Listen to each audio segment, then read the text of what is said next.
Bonjour les élèves, j'espère que vous allez bien. Aujourd'hui, nous avons une leçon d'orthographe, écrire le pluriel des noms composés. Qu'est-ce qu'un nom composé? Un nom composé est formé de deux ou plusieurs mots. Regardez avec moi le texte suivant. Dans la supérette du coin, on trouve de tout. Des brosses à dents, des porte-plumes, des sèche-cheveux, des porte-serviettes, des choux-fleurs, des presses-agrumes, des chaises-langues, des fers à repasser, des tire-bouchons, des abat-jours, etc. Regardez avec moi les noms écrits en rouge. Ce sont des noms composés. Maintenant, on doit relever de combien de mots sont composés ces noms écrits en rouge. Commençons par le premier nom composé, brosse à dents. Alors, ce nom composé est formé de trois mots, brosse, à et dents. Le nom composé fer à repasser est aussi formé de trois mots, fer, à et repasser. Pour les autres noms composés, ils sont formés de deux mots, comme porte-plume, sèche-cheveux, porte-serviette, chou-fleur, presse-agrumes, chaise-langue, tire-bouchon et abat-jour. Donc, ces noms en rouge sont composés de deux ou trois mots. Maintenant, nous devons identifier la nature de chaque mot. Regardez bien. Le nom composé brosse à dents est formé d'un nom plus préposition plus nom. Porte-plume est formé d'un verbe plus nom. Sèche-cheveux est formé d'un verbe plus nom. Porte-serviette est formé aussi d'un verbe plus nom. Chou-fleur est formé d'un nom plus nom. Presse-agrumes est formé d'un verbe plus nom. Chaise-langue est formé d'un nom plus adjectif. Fer à repasser est formé d'un nom plus préposition plus verbe. Tire-bouchon est formé d'un verbe plus nom. Abat-jour est formé d'un verbe plus nom. Revenons au texte. Regardez bien les mots composés. Est-ce qu'ils portent tous la marque du pluriel? On va dire est-ce qu'ils portent tous la marque du pluriel? Brosse à dents, porte-plume, sèche-cheveux. Alors, brosse à dents, les deux mots portent la marque du pluriel, les S du pluriel. Pour le deuxième nom composé, porte-plume. Alors, porte ne porte pas la marque du pluriel. Plume porte la marque du pluriel. Sèche-cheveux.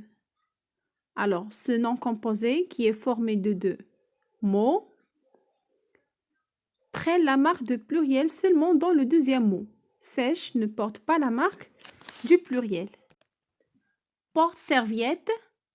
Alors, porte ne porte pas la marque du pluriel. Serviette porte la marque du pluriel. Chou-fleur. Les deux mots portent la marque du pluriel. Presse-agrumes. Seulement le deuxième mot qui porte la marque du pluriel. Chaise-langue. Les deux mots portent la marque du pluriel. Fer à repasser. Seulement le premier mot qui porte la marque du pluriel.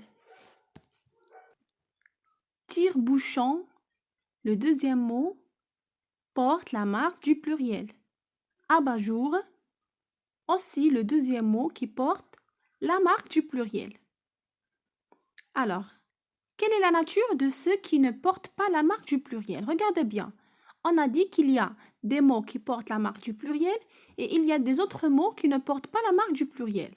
Alors, quelle est la nature de ces mots qui ne portent pas la marque du pluriel? Regardez bien. Alors seulement les verbes et les prépositions qui ne portent pas la marque du pluriel. Par contre, les noms portent la marque du pluriel.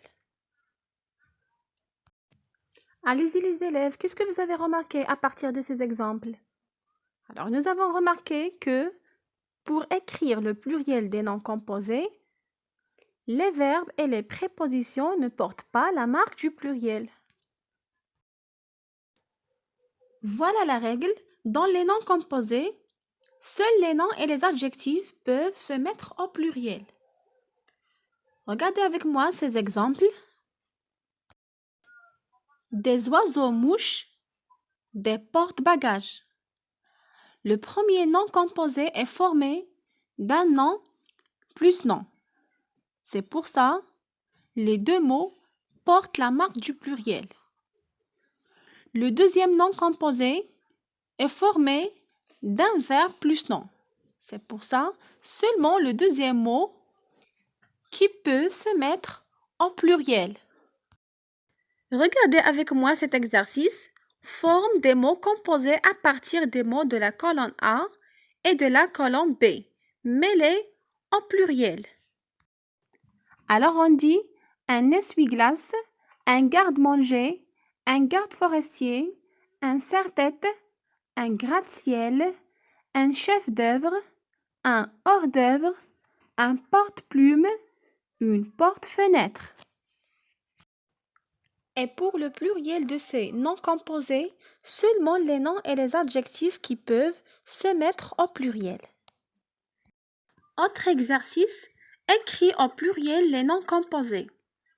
Nous avons un chou-fleur, un coffre-fort, un abat-jour, un casse-croûte, un tiroir-caisse, un porte-bonheur.